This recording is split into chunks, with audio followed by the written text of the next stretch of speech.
We're joined by a very special guest. It is Spencer Riley, VFL, and he is nice enough to join us after. Hey, Spencer, how you, buddy? Great. It's a great Monday. I'm lying, but hey, it is what it is. You know what I mean? Season's over with. Lost a tough one Friday night, and you know what I mean. Tennessee took it on the face Saturday, so it wasn't a very good day for my football programs. I enjoy watching. No, and tell us about the playoff loss on Friday. Hated to see that, and we were rooting for you. Yeah, man. It was a big time football game. It's a physical football game. It's what two really good 6A programs should be about. And you know what I mean. Our guys competed really hard. We missed a field goal to tie it there with less than less than maybe 2 minutes to go in the game, and you know what I mean. Actually got the ball back with 3 seconds left and had a chance to heave it in the end zone, and they intercepted at the end of the game to close it out. So, but you know what I mean. We had our opportunities. When you're not very good on third down offensively, we weren't Friday night, and they were, and that was the difference of the ball game. Well, as far as the difference in the ball game with Tennessee and Mizzou, it wasn't that close. That was evident by the score. Spencer, I'm curious as a coach. I remember Philip Fulmer used to say pixie dust, and this might have been after your time, but he said if a coach could take pixie dust and sprinkle it on his team every single game, they would be fantastic. But sometimes you show up, sometimes things don't go your way. As a coach, what's it like on a day when everything seems to go against you, which it did for the Vols on Saturday? Well, you're trying to find something to make a positive out of it first and foremost. It's hard to find a positive in the outcome that they had on Saturday night or Saturday afternoon. You know what I mean? I think that from the get-go, it was, hey, we missed some throws here, had a chance, you know what I mean, make some big plays, and we just didn't do it. Had too many little nagging injuries during the ball game. Take people out of the game for a couple plays, series here. So I mean, it was not. It's not very easy when you're a football coach and you're trying to figure out, hey, what can we do to get these kids a little bit more motivated? Trying to figure out how to put some pieces together, get a stop, get a score. You know what I mean? If you can get a stop and a score, and then you get another score, you got a chance to correct some of that momentum for sure. Y'all hear me? Sorry. I had my mic muted for a second by accident. Oh, the old COVID mic muted thing. What are we doing, Caleb? Yeah, I apologize. I know, Spencer, I've been at this for a while now, and I still look as lost as some. Buddy, I am as lost. When you asked me to do something on here, I'm like, nah, I don't know. Just say, hey, send me the link. I look as lost as Jimbo Fisher did as an experienced coach. Okay, sorry. Zingers. You called it, Spencer, last week, or you've been calling it actually for 3 weeks now, and I wanted to give you some props because you kept lamenting the penalties. I counted 3 drives that Tennessee was moving the ball well that all got killed because of a stupid holding penalty on Saturday that they shouldn't have committed. And then I counted. Yeah, yeah. Sorry. Penalties kill you, man. Period. He'll kill drives. They kill it all. You know what I mean? They'll let them convert on a third down.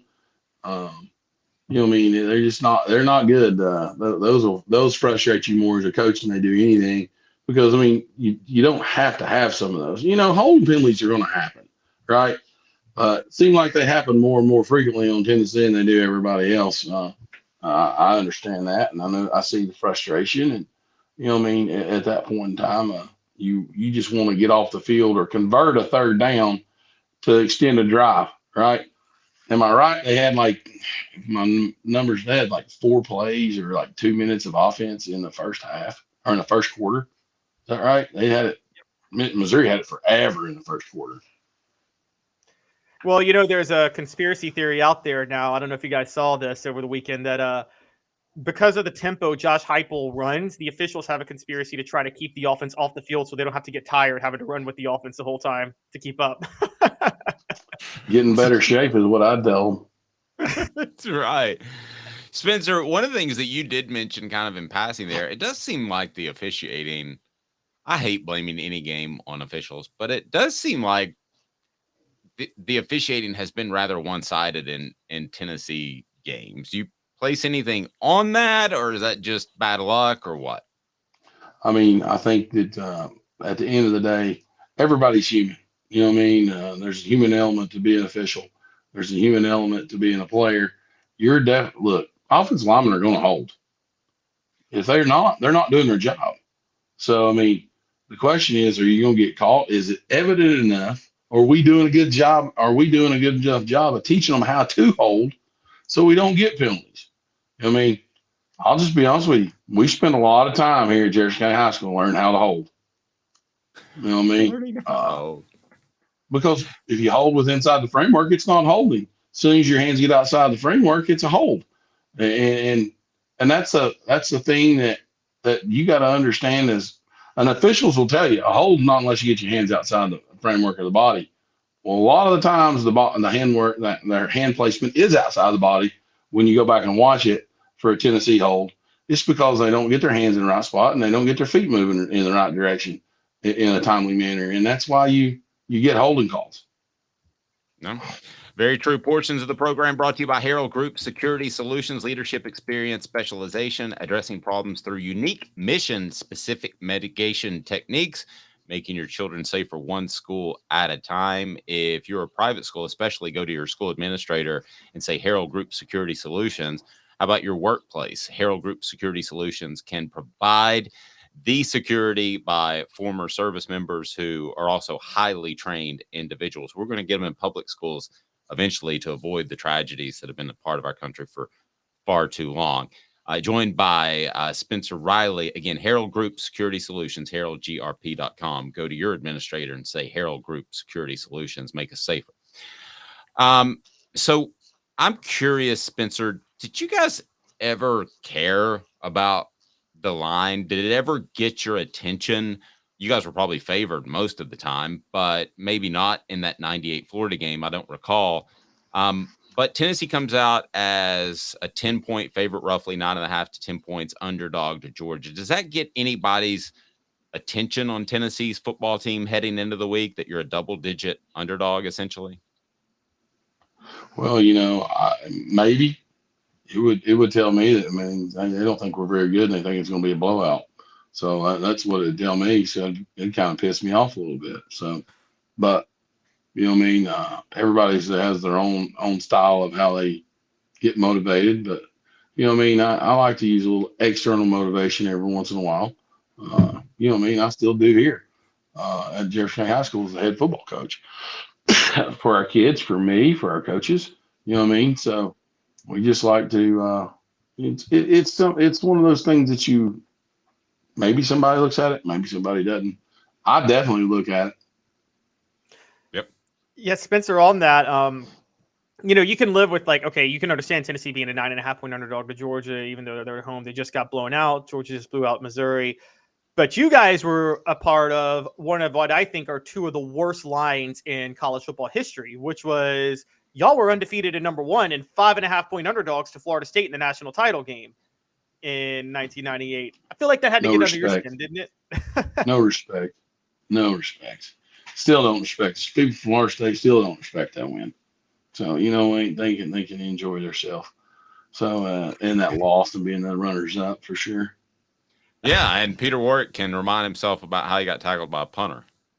100%. Spencer, with this Tennessee football team, I moving towards Georgia, it has to get your attention when the preeminent program in the nation is coming your way, right? I mean, it is Tennessee, Georgia still, but if you don't have the best week at practice, you're not only not going to win, but you could get embarrassed. To me, that would get my attention too. I'd want to go out there and make sure that I put my best foot forward against the best program in the nation. For sure. You don't want to be embarrassed by no means, because that hurts you in recruiting. It hurts you with your fan base. and you hear all the fans start bickering and complaining. Oh, Josh Heupel, he's not a very good coach, and these coordinators not very good. Well, I don't know what they're talking about. I mean, come on now. I think they're pretty good football coaches. You know what I mean? I think at some point in time, those kids got to take some bit of responsibility for their play and their actions, especially as all this NIL money they're making. Yep, that's fair. So let's get to that. And Tennessee's coaching staff, there was a change at the offensive coordinator position. I want to ask you, Spencer, how much confidence do you still have in this program? Portions of the program brought to you by the Hemp House Premier Hemp Dispensary Online, a wide variety, great selection, and strict standards to ensure you only receive the best in CBD or Delta products. Hemp House Chat with 2Ts.com. Hemp House Chat with 2Ts.com. Use the promo code HOOKED to get 10% off. Hooked, get 10% off. So, Spencer, how much faith do you still have in this Tennessee football program and their coaching staff? Did Saturday change anything in your mind? It's not changed anything in my mind about the coaching staff. I think they do a hell of a job. You know what I mean? I think at some point in time, players got to make plays. And if you don't make plays, how can you win a football game? How can you be successful? I mean, let's call it how it is. And you know, I mean, me being a coach, I sit here and I try not to cross that line of stepping on people's toes, right? Because in a profession, you just don't want to ever do that to a coach or to a kid or to players. But you know, man, as a former BFL and a player at Tennessee, you know what I mean, the expectations for me are high for them. You know what I mean? But they're about where I thought they'd be anyways. I thought they overachieved last year. I mean, let's call it how it is. I mean, at the end of the day, I think they're right on path to be getting back to where they need to be. They still don't have all the talent they need. Let's just be honest. They don't have enough. They don't have enough receivers. They don't have enough quality, physical, hard-nosed offensive linemen. And linebacker play, they ain't got enough of them that can play and run. You're right. Yeah, that was where I went over the weekend. As a matter of fact, I wanted to talk a little bit of X's and O's from the game with you, Spencer. I think a lot of people were blaming the defensive front seven as a unit for Cody Schrader having 200 yards rushing and 100 yards receiving, and Brady Cook torching them on the ground and throwing. And some of that fell on the defensive tackles. But I watched in the game, and isn't it true that sometimes players in a front seven can play well, but it's not noticed because other guys weren't able to do their job? Because I thought the defensive tackles got a really good push all game, but what good is a push if the linebackers aren't in position when they throw the ball to the running back in the flat, right? Yeah, for sure. You know what I mean, and we say it all the time. We'll give a ball in the flats and rally to it as a coach.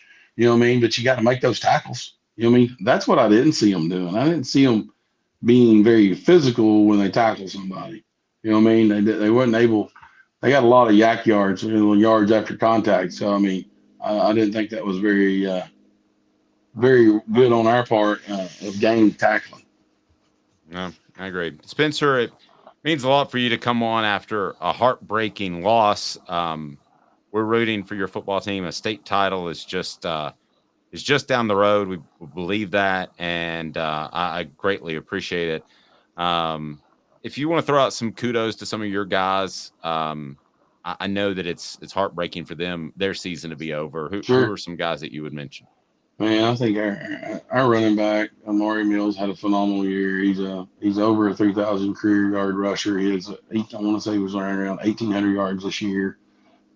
Great job by him. Our linebackers, Braden Griffin, Hayden Churchwell, Emmett Newman, and Dallas Williamson. I mean, they played a great football game. Played great for us all year. All these guys are seniors who will be missed. And Bryson Letterman is a wide receiver and DB for us. Big time players for us, man. We're gonna miss those guys. Looking forward to having. We're gonna miss two of my offensive linemen, defensive linemen that we're gonna be losing, in Mason Black and Griffin Townsend. And I know I'm missing out on some guys, man, because we got 19 seniors, the biggest class we've had since I've been here, that stuck it out and bought in and believe in what we do. And you know what I mean? They've changed this program. They've changed the culture. They've changed the expectation, not only for our players, but they changed it for the community and for us as a staff. And you know what I mean? Being home is nice, but being home is hard. And I like that challenge each and every day when I step in this building as a leader of this football program and trying to continue raising that standard to where, hey, we're just not wanting to get to the second round. We want to be a championship contender club. So, and the lights go out on the party. So, you know what I mean? But Is that a you know what I Dandy mean? Don Meredith reference? Well, Yeah. Spencer, I tell you what, we're rooting for you. It means a lot to have you on the program, and I want a shirt to support my. Y'all send me your address so I can mail it to you. Okay, I'll do that. And I got a And book send me coming your way Caleb's as well. too. Yeah, I will. I got a book All right, coming your way as Caleb, well. if you don't send it to me, I'm sorry, man. It's on him. No, I He's a shirt totally thief. agree. I understand. So, Spencer, let me ask you this. Yeah. Your prediction, and we're a ways out, but your prediction on Tennessee, Georgia, not a score prediction, not a breakdown of the game. Just let me ask you this, because I think this is a bit of a crossroad for some of Tennessee's players that are seniors, and there's not anything really left to play for other than pride. Do you think Tennessee shows up and plays Georgia tough on Saturday, or do you have concerns that maybe guys are thinking about the offseason or the NFL? Well, if they don't want to play tough, they don't need to go out on the field. Let's just call it how it is. So, Yep. You know what I mean? So I'm just being honest with you. So, I mean, at the end of the day, they got to go out and perform. And if they don't want to be out there and they don't want to go ahead and get on board, hey, and you're a senior, don't come out there. Yep. I hear you. Great stuff, Spencer. We love you more than you know, and I will get that address. I'll get that address to you, and I'll get you a book as well. Appreciate you guys. Love you guys. Y'all, I'm going to talk to you next week, okay? Be good, man. right, Spencer talk to you. Riley, the one, the only. By the way, you can subscribe now. Hit like and subscribe. Also, follow us on Facebook, Off the Hook Sports, Twitter, Off the Hook Sports, or OTH Sports Media, and the Dave Hooker. Instagram as well, as I don't even know how to use that. But download the app. We've got the app available. It's all right there for you. And we've got the book, Celebrate 98, which is right below. Support our sponsors. They are right below as well. And as far as the book, you can relive the greatest season in Tennessee football history. Right below. You can purchase now, get a personalized autographed copy for you.